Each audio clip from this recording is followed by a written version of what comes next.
नवरात्रि का त्योहार हमारे देश में धूमधाम से मनाया जाता है। 9वें दिन प्यारी प्यारी बच्चियों को देवी के रूप में पूजा जाता है। अरे बड़ी बहू दीपा, कहाँ हो? जरा बाहर तो आओ, पूजा शुरू होने वाली है। ये है मीरा देवी।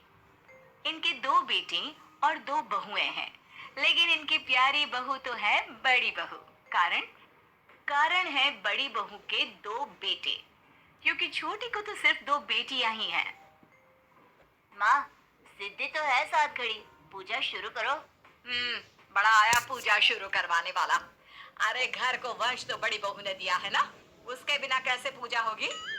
तभी बड़ी बहू खूब जरीदार साड़ी गहनों में लदी आकर खड़ी हो जाती है। माँ जी, वो पूजा की थाली तैयार है? सारा सामान तो रेडी है ना? तो पूजा शुरू करें। हाँ दीदी, सारी तैयारी हो चुकी है, आपको सिर्फ पूजा करनी है। हाँ, वो भी तेरे पीछे मैं लगी तब हुआ ना, वरना तो महारानी का आज देर तक सोने का प्लान था। नहीं नहीं माँ, वो रिन्नी का एग्जाम चल रहा है ना, तो पढ़ रही थी वो देर रात तक, उसी के साथ जगी थी। अरे क्यों रात काली कर रही हो? लड़की है, जो मर्जी करने दो, जाना तो ससुराल ही है। तभी वहाँ बड़ा बेटा आ जाता है। अरे रिद्धि, रिन्नी को बोलो ना मयंक को पढ़ा दिया करे। अरे भूसा भरा है उसके सर पर। मैंने तो कितनी बार कहा कि रिन्नी से कुछ सीखो, लेकिन नहीं। अरे अब चलो चलो, बस अब यही सुनना बाकी रह गया था। शुरू करो पूजा। रिद्धि की दोनों बेटियां नहा धोकर तैयार होकर पूजा में खड़ी हो जाती है। अरे मेरे दो लड्डू गोपाल कहाँ है बड़ी बहू? जरा उन्हें भी तो बुला ले। अरे माँ जी, राजकुमार दोनों आपके सो रहे हैं, देर रात तक मोबाइल चलाते रहे थे ना। घर घर की पूजा संपन्न होती है और छोटी, चल सबका नाश्ता लगा दे। भाभी, मैं पुड़िया तल रही हूँ, आप खाना लगा देंगी? अरे नहीं नहीं, मैंने ये कितनी भारी साड़ी पहनी है। मैं नहीं कर सकती वो काम, समझी? भाभी हड़बड़ाकर वहां से चली जाती है। छोटी सास की तरफ देखती है। अरे ना ना बहू, मैं तो बिल्कुल नहीं। सुबह से तुझसे काम करा करा कर थक गई हूँ मैं। ये तेरी बड़ी वाली है ना रिन्नी, बोल इसे करे काम। अरे कल को दूसरे घर जाकर काम ही तो करना है। पर माँ जी, वो तो सिर्फ 9 साल की है। अरे तो हम तो 9 साल में शादीशुदा हो गए थे। अरे ये क्या पुड़िया नहीं सर्व कर सकती? अरे जा रिन्नी जा, माँ के साथ काम में हाथ बटा। क्या करती रिद्धि, अब अकेले काम करने की हिम्मत नहीं थी। सोचा चलो सिर्फ प्लेट में रखकर पुड़िया ही तो देनी है।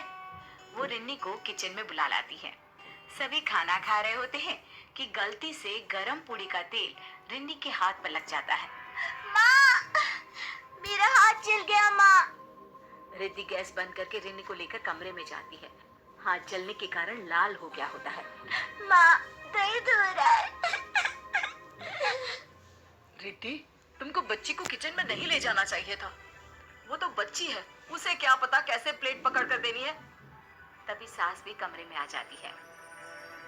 अरे प्लेट में सब्जी लेकर बैठे हैं, कब तक चलेगा ये नाटक? माँ जी, रिन्नी का हाथ जल गया है। और तो कौन सा चमड़ी उखड़ गई? किचन में काम करते वक्त छोटी मोटी चोट तो लगी रहती है। देख माँ, तू क्या सोचती है, मुझे इससे फर्क नहीं पड़ता। मेरी बेटी की स्किन नाजुक है। अरे छोटी सी बच्ची है वो नहीं जाएगी आज के बाद किचन में, चाहे जो भी हो। 3 औरतें हैं घर में, लेकिन शर्म नहीं है। एक छोटी सी बच्ची जिसे हाथ से खिलाना चाहिए, उसके हाथ से खा रहे। अगर ऐसा ही रवैया रहा तो मैं घर छोड़कर अपना परिवार लेकर जा रहा हूँ। सास का भी गुस्सा बेटी की बात पर हाई हो जाता है। अरे वाह जी वाह, दो दो बेटियां हुई है, लेकिन तेवर तो देखो, ऐसे जैसे लड़के हो गए हो महारानी को। रिद्धि कुछ नहीं कहती, वो शांत रहती है। हाँ, और ये घर से जाने की जो धमकी दे रहा है ना, तो सुन, नवरात्र चल रहे हैं, दिन भी शुभ है। जाना चाहता है अभी निकल मेरे घर से। मेरे पास घर में बेटे बहू है और पोते भी, कोई कमी नहीं है मुझे। धौंस तो दिखाना ही मत, समझा? क्या करता बेटा, माँ का ये चेहरा उसके लिए नया तो नहीं था, लेकिन मासूम बच्ची का दर्द शायद इस दुनिया में कोई बाप नहीं देख पाता। रमन परिवार के साथ अलग घर में शिफ्ट हो जाता है। कुछ दिनों बाद, अरे बहू, क्या हो गया है इस घर में? न खाना, न पानी, न साफ, न सफाई। माँ, रिद्धि ने घर को घर बना कर रखा था, लेकिन तेरी अकड़। और क्या माँ जी, किसके भरोसे निकाल दिया आपने उसे, वो भी नवरात्रि में, जब सुबह से घर की साफ सफाई, पूजा, भोग, प्रसाद, सारा काम होता है। अरे किसके क्या, बड़ी बहू के भरोसे? काम तो तू भी कर सकती है, लंगड़ी लूली तो है नहीं। आय हाय, तो लंगड़ी लूली तो आप भी नहीं है। जरा हाथ पाँव चलाइए, सुबह जल्दी उठती है, साफ सफाई कर लिया करिए। और हाँ, सब्जी ना शाम को ही काट दिया करे, मैं सुबह छोंक दूंगी। अब सास बेचारी सारा काम करती और वक्त पर खाने को फिर भी मोहताज हो जाती। वहीं दूसरी तरफ रिद्धि ने अपने घर में माता का दरबार सजाया। क्या बात है रिद्धि, घर तो स्वर्ग सा चमक रहा है। मन लगता है मेरा यहाँ, कोई छिक छिक नहीं, कोई रोक टोक नहीं। सबसे अच्छा तो यह है कि बच्चों की पढ़ाई का एक अलग कमरा है। मैं तो आराम से सारा दिन टीवी भी देखती हूँ। ईश्वर सबको तुम्हारे जैसी बीवी और ये प्यारी प्यारी बेटियां दे। सभी परिवार वाले माता रानी के आगे शीश झुकाते हैं। और फिर वो दिन भी आ जाता है जब घर में माता की नवमी होती है। सुनिए जी, आज ना आपको ऑफिस थोड़ा लेट से जाना होगा। मैं भोग और प्रसाद बना रही हूँ, आप बच्चियों को तैयार कर दीजिए। वो क्या है ना, बेटी पूजना होता है ना आज के दिन। वाह वाह, क्या बात है, हमारे तो घर में ही देवियों का वास है। सच्ची, ईश्वर को ना सबको एक बेटी तो जरूर से देनी चाहिए।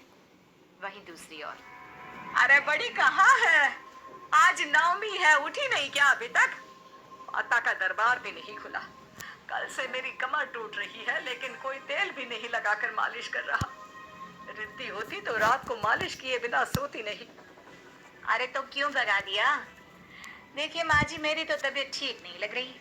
मुझसे तो खाना सफाई दोनों चीज नहीं होने वाली। अरे कन्या पूजना है आज, ऐसा कैसे नहीं होगा? मेरे कमर का दर्द ना होता तो मैं ही कर लेती। घर में अजीब सा माहौल होता है।